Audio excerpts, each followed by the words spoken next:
Most women do not speak of it aloud. The quiet ache that pulses beneath the surface of their smiles, the gnawing question that coils itself around their hearts in the dark. But it's there, in the silence after he whispers that he loves you, and then goes home to her.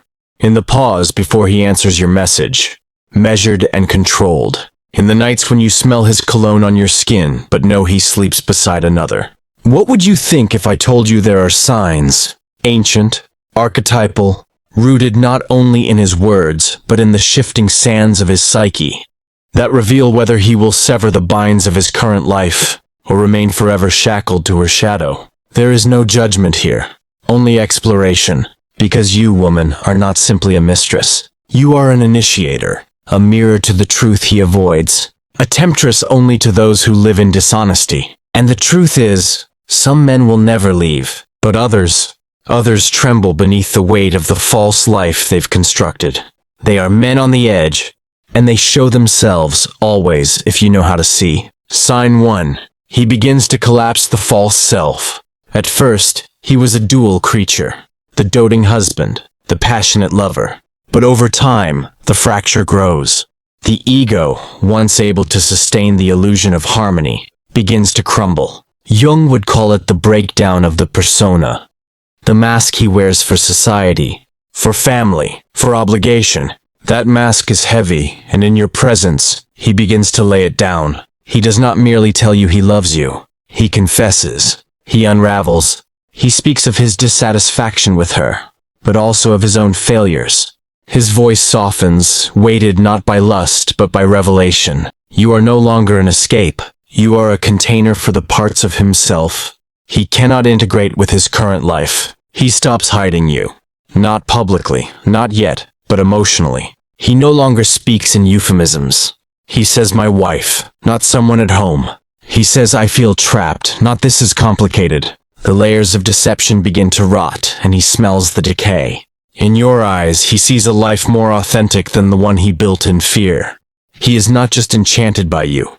He is haunted by the hollowness of everything else. This collapse is not theatrical. It is quiet, slow, painful. He withdraws from his wife, not just sexually, but soulfully. The conversations they once had grow shallow. Her voice irritates him. Her routines suffocate him. He may not fight with her. In fact, he may grow oddly passive. Not out of peace, but from dissociation. He is living beside her, but he is no longer with her.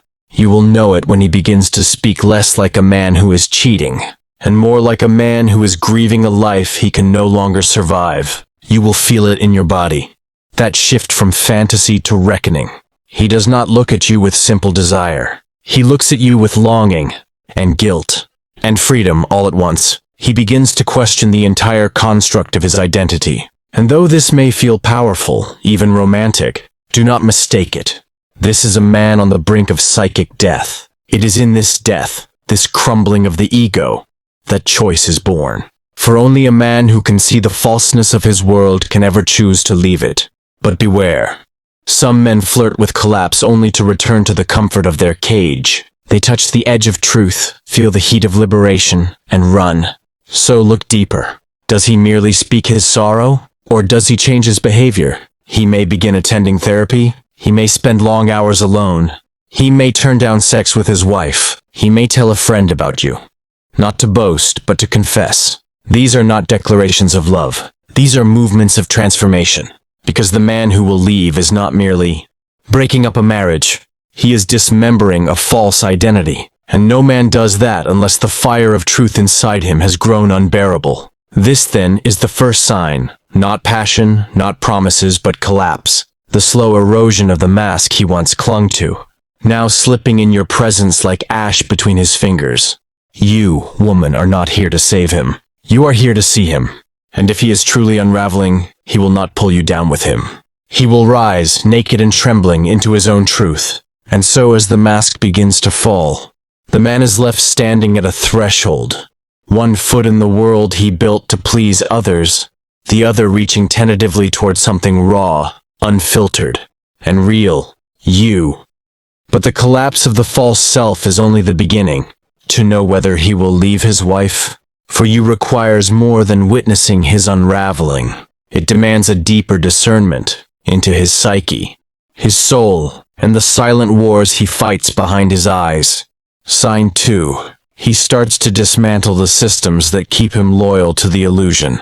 A man bound to a woman he no longer loves is not simply trapped by vows. He is ensnared by architecture, of reputation, of family image, of financial interdependency, of tribal allegiance.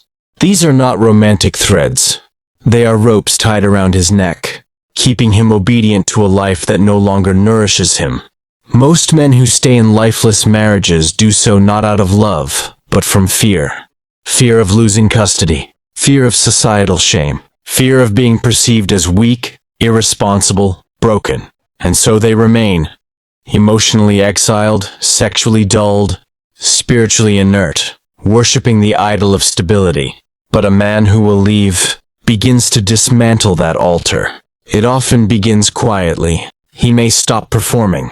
He ceases to attend the family dinners he once forced himself to smile through. He no longer praises his wife in public. The photographs remain, but the energy behind them changes. His body shows up, but his soul is elsewhere. He begins to say no, not out of rebellion, but out of sovereignty. And he starts to take steps, however subtle, to reclaim his autonomy. He meets with a financial advisor. He researches legal separation. He reduces joint entanglements, fewer shared accounts, fewer dependencies. This is not the rash passion of a man drunk on romance. This is the measured resolve of a man preparing for war. A war not against his wife, but against the version of himself that once needed her to feel whole. You will feel the difference. He is no longer making excuses. He no longer blames the timing, the kids, the mortgage. He begins to say, I must live differently. He may still hesitate, but it is not out of confusion. It is grief, because the man who will leave understands that he is not just breaking a promise.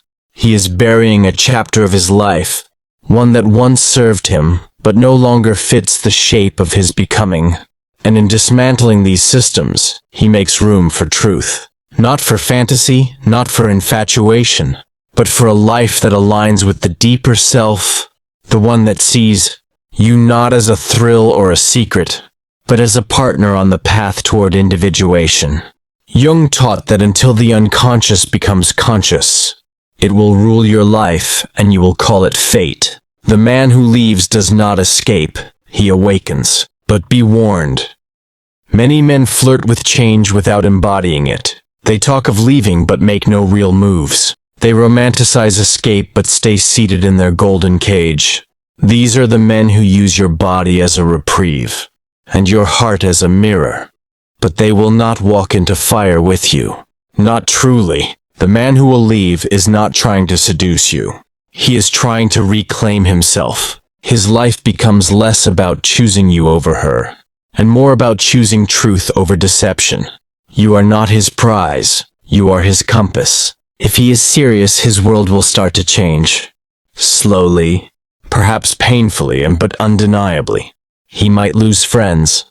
He might confront judgment. He might be called selfish. But a man on the path of liberation does not seek approval. He seeks alignment. And if you are aligned with that deeper current, he will not just talk about the future. He will begin to create it. There will be no ultimatums. There will be no need. Because he will be moving, tangibly, unstoppably, toward a life that costs him comfort, but gives him back his soul. This is not a fairy tale. It is a crucifixion of ego. And if he is walking this road, you will see it not in the poetry of his texts, but in the shifting gravity of his life. He begins to dismantle the scaffolding, and in doing so he prepares to rise. And as the scaffolding collapses, as he strips away the protective layers of conformity and duty, the man stands bare before his deepest question. Who am I without the story I've lived in? This is the reckoning. For the man who leaves does not simply abandon a woman. He abandons an identity, a mythology he once swore allegiance to. And only in this naked place can the third sign begin to emerge. One that speaks not of words or even actions, but of transformation at the soul level. Sign 3. He integrates his shadow, and in doing so, takes full ownership of his choices. The man who will leave his wife for you must first confront the darkest truths within himself. Not the external drama, not the marriage, the mistress, the deception, but the inner fragmentation that created the conditions for betrayal in the first place. For no man strays without first splitting from himself. Until now, he may have justified his desires. She doesn't see me. We've grown apart. You make me feel alive. These are not lies, but they are only surface echoes of deeper currents. Because the truth is harder, sharper. I betrayed my own truth long before I betrayed my vows. That is the moment his shadow steps forward. And if he is to evolve, he must stop running from it. The shadow, as Jung defined it, is everything within us that we repress, deny, or disown. For many men, this includes vulnerability, fear, emotional need, and sexual hunger. And in the traditional container of marriage, especially one built on performance and appearances, these aspects of self become buried, twisted, exiled. But they do not die. They find their way out, often through secrets, affairs, and longing that seems to come from nowhere. But you are not the danger. You are the activator. In your presence, he sees the man he could have been. He touches his own capacity for intimacy, vitality, and depth. And this awakens not only desire, but shame. And shame is the doorway to the shadow. So how do you know he's walking through it? He stops playing the victim. He no longer blames his wife for the death of their connection. He no longer paints you as the escape or the salvation. He looks inward. He confesses not only what he feels, but what he has avoided feeling for years. He admits that he has been dishonest, not just with others, but with himself. He begins to own his choices, even the ugly ones, especially the ugly ones. And this is the pivot, the one that separates men who dabble in escape from those who move through fire. Because a man who integrates his shadow does not abandon responsibility. He reclaims it. He may cry. He may withdraw. He may tell you that he needs to face his life alone for a time. Not to disappear, but to confront the chaos he created. He is not avoiding you. He is finally meeting himself. This process is not clean. It is feral, raw, volatile. He may question everything. His faith, his masculinity, his worth. But he no longer seeks comfort. He seeks truth. He is no longer trying to please. He is trying to become. And in this state, his love for you becomes something different. Less intoxicated, less needy, more reverent. He does not try to possess you. He honors you. He sees you not as a woman he must earn, but as a woman he must meet in his fullness, or not at all. You will feel this shift in your bones. He speaks differently. He no longer talks about what you give him, but about what he must cultivate in himself to be worthy of you. He starts setting boundaries, not with you, but within himself. He says no to habits that numb him. He begins to align with integrity, not because you asked him to, but because anything less now feels like a betrayal of his very soul. And here is the paradox. As he integrates the shadow, his need for external validation begins to die, including the need for yours. And it is only from this place of grounded, autonomous selfhood that a man can truly choose to leave his wife, to build something real, to love you not from hunger, but from wholeness. So if he is still blaming, still deflecting, still spinning romantic illusions, he is not ready. He may adore you, but he will not leave. Not until he looks the beast in the eye and says, I see you, I own you, and I will no longer act from your grip. The man who will leave is not a man intoxicated by your magic. He is a man awakened by his own. When a man awakens to his own magic, not the fantasy spun in secret rendezvous, but the raw essence of his truth, something irrevocable changes. He no longer seeks permission to live. He steps into the fire willingly, not for you, not against her, but for the soul he abandoned long ago. And it is here, in the smoldering ashes of his former life, that the fourth and final sign begins to blaze through. The sacred moment when he shifts from contemplating to acting. Sign 4. He moves into aligned action with unwavering consistency. No more empty promises. No more teary declarations whispered in dark corners. No more if-onlys. The man who will leave his wife for you, for himself, really moves with clarity. He does not wait for the perfect time. He does not search for external approval. He acts, and his actions are congruent with his deepest values, not the shifting sands of his emotions. This action is not reckless. It is deliberate, controlled, sovereign. He begins to disentangle from his wife with compassion, not cruelty. He doesn't demonize her. He simply no longer participates in the performance. He initiates hard conversations. He no longer hides your existence from himself or from his life's larger arc. He stops oscillating between two worlds and begins to build one that reflects his inner transformation. You will know it when it happens. The man who once made you wait now shows up consistently, fully, not in grand gestures, but in steady, grounded movements. He consults a lawyer. He looks for his own place. He explains the decision to his children with love and accountability. He doesn't ghost, collapse, or apologize for needing to evolve. He walks, slow, maybe trembling, but with each footfall there is intent. He does not ask you to wait. He tells you what he is doing, and then he does it. This sign is not about the leaving itself. It's about the embodiment of choice. For too long he was a man split between two poles, desire and duty, longing and guilt.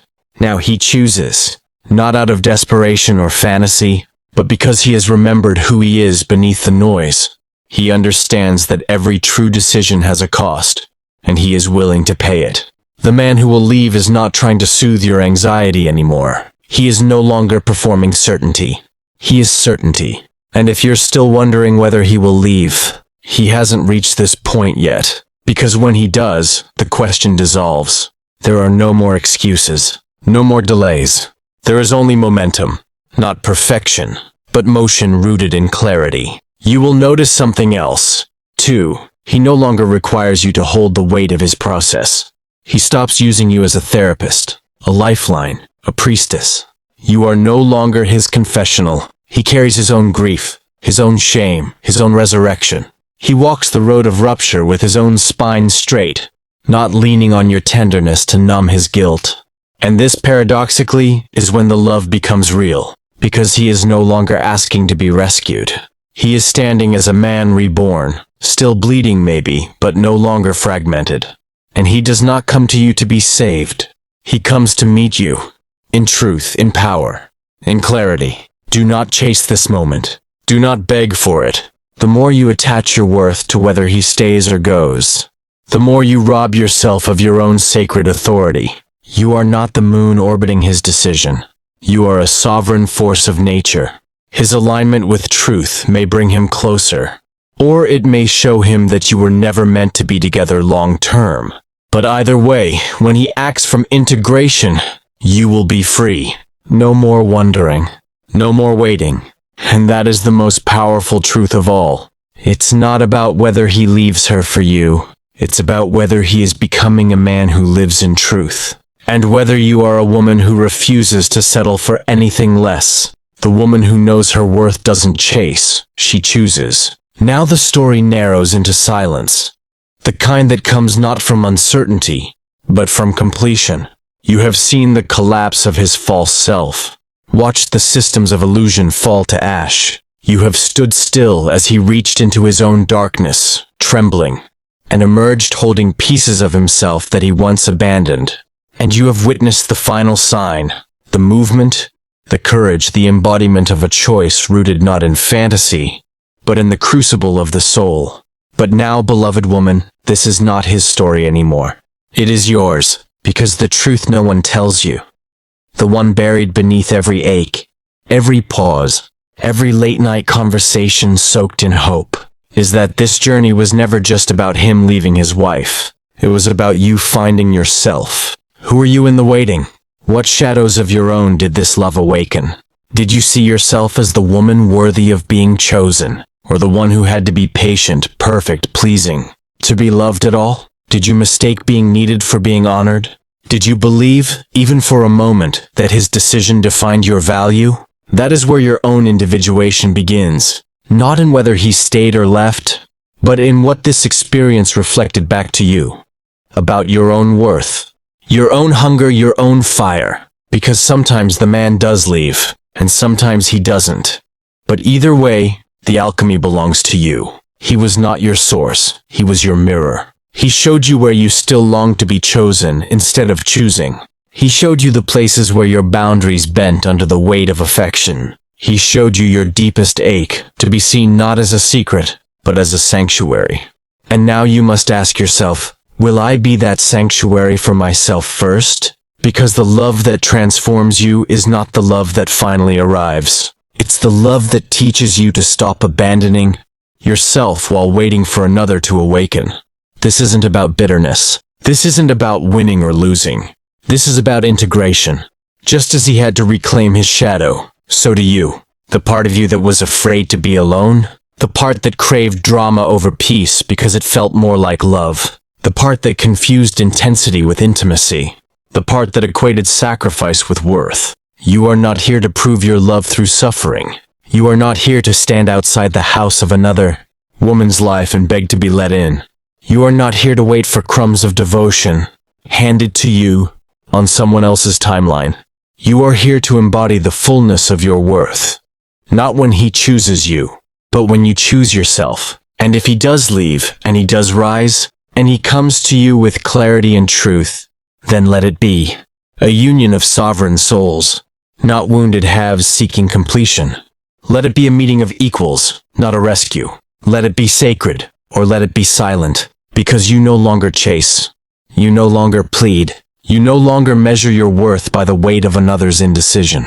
You stand, whole, worthy, awake. And in this final stillness, the illusion dissolves. You do not need to wait for him to act in order to be free. You are already free. You were never the background of his transformation. You were the storm that called him to truth. And whether he answered that call is his path. But how you rise in the aftermath?